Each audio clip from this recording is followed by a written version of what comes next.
Now let us look at creating bar charts in RStudio, right? So you have bar charts.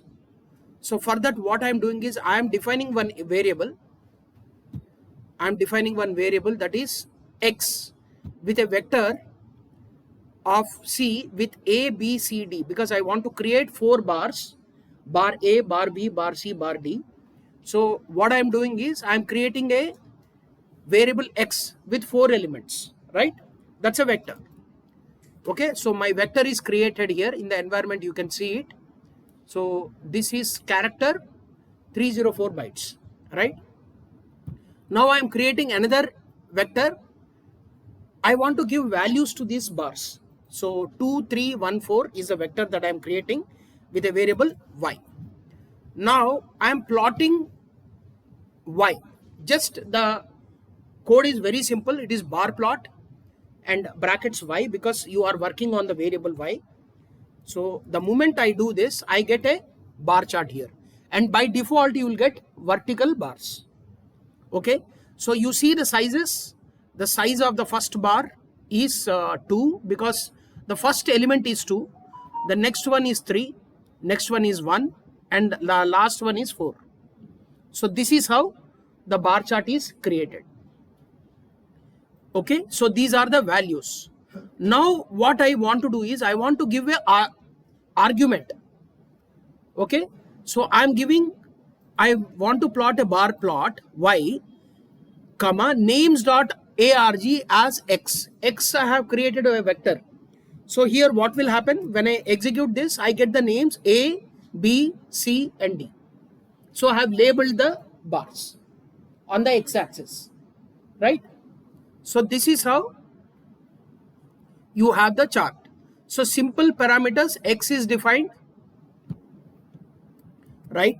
Then again I'm creating one more y, that is 2, 4, 6, 8. Okay, now what I am doing is I am plotting y, names.arg is x, and I want in color red. So I will just use color, the code is COL. So very simple. The way we are asking a question, you are asking a question to RStudio. That is, I want to create a bar plot for y elements, comma, name.arg, means name argument of these y elements should be x, that is a vector that we have created, A, B, C, D, and I want the bars to be in red in color. Very simple. So whatever you are asking, you are just putting a comma and you are asking. It is as simple as that. So when I execute it, I get it in red color with the changed parameters. A is 2, B is 4, C is 6 and D is 8. So this is how we are doing the chart.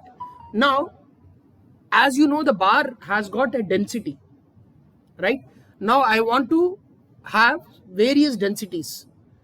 So I have a perimeter of 1 to 5. So this is the default which has come in. Now the moment I execute this command along with red density of 5, so I get as this. So it is a change in terms of the color that I have used. Suppose if I want to use density 3, so I get like this, right? Now I want to use density 6. Let us check. Like this you will have. So I want to have density 10.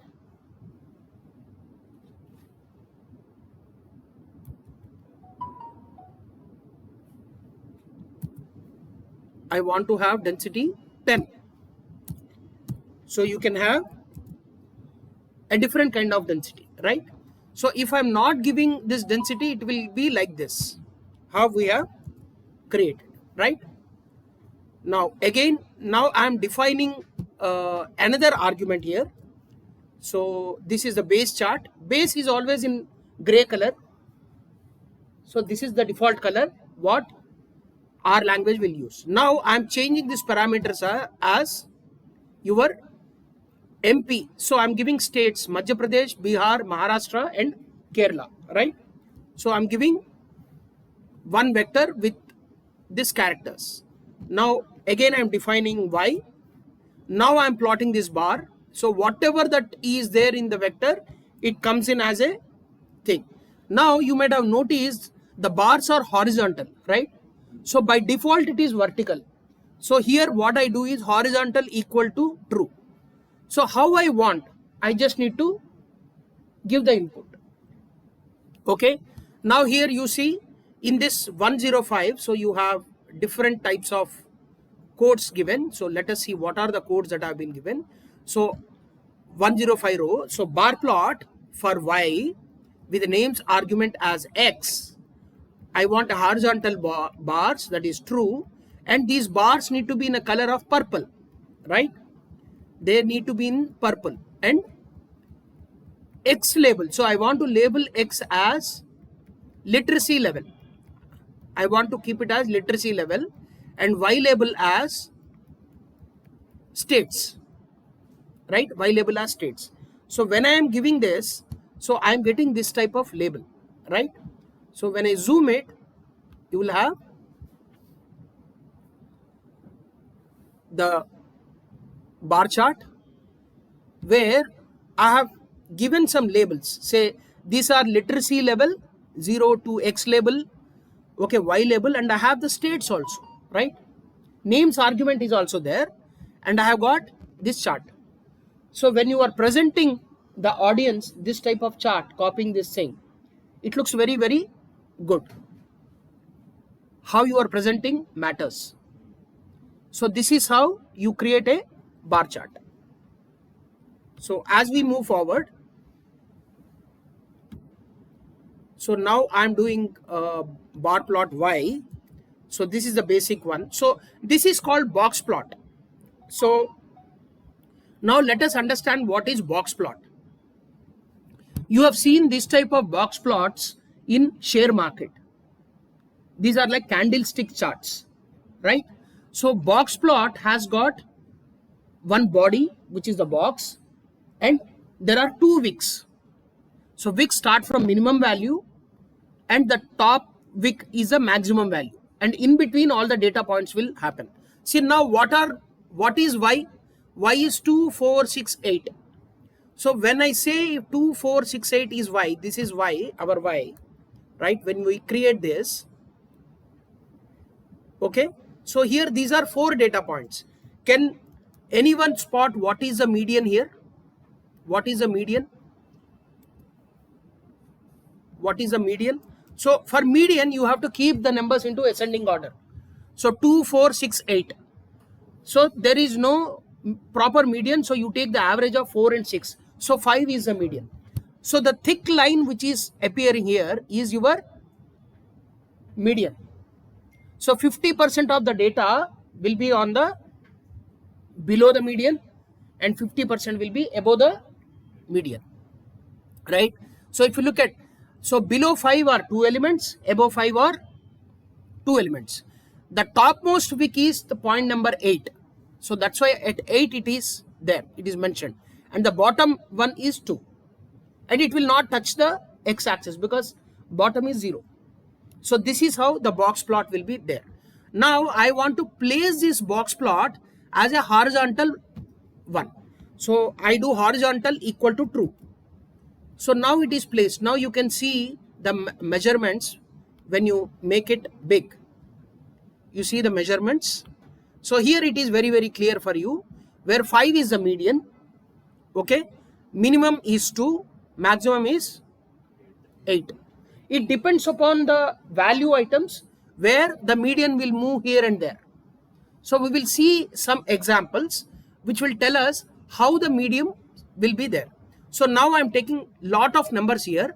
Box plot for a vector C 1, 2, 11, 12, 13, 14, 20, 22, 23, 20, 47, 58, 100, 150. So there are outliers also. 1 is very small, 1, 2 are very small, and you have 100, 150 which are very large when compared to this data. I want to place this data horizontally, right? I want to have a horizontal box plot, and when I plot it, it looks like this. So you have outliers here. See the outliers. Majority of the data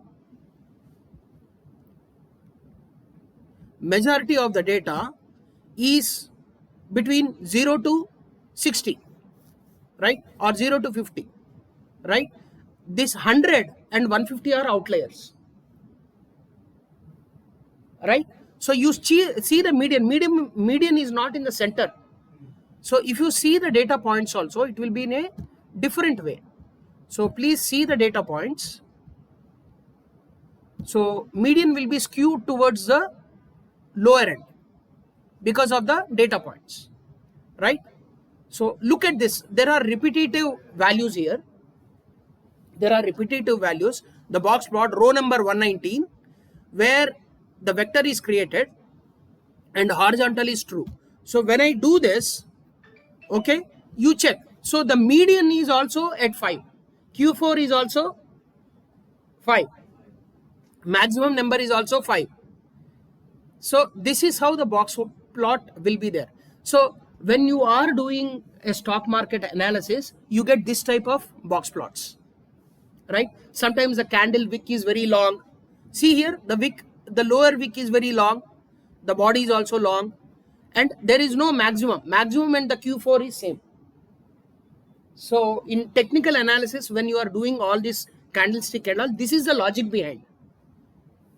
So that is how. That means there are many investors who are buying the stock at the maximum value. That's why you don't have the maximum wick. And Q4 and your maximum is same, right? So now I want to create two box plots. So I am creating two vectors. This is first vector C3, 1, 2, 10, 8, 1, 2. I am on row number 121. And you have C 1, 2, 3, 6, 7, 8. I am placing it as X label or X axis as price, and main title I am giving Hindustan Lever, right? So maybe Hindustan Lever, I want to measure two values. So here comes the values. Maybe day 1, day 2, I can also label them. So day 1, I have this box plot, and day 2, I have a different box plot. This is how you have plotting done by your stock market.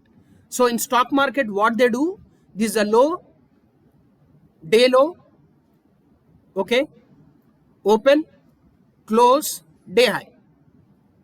Or if it is a red candle, day high, open, close, and day low.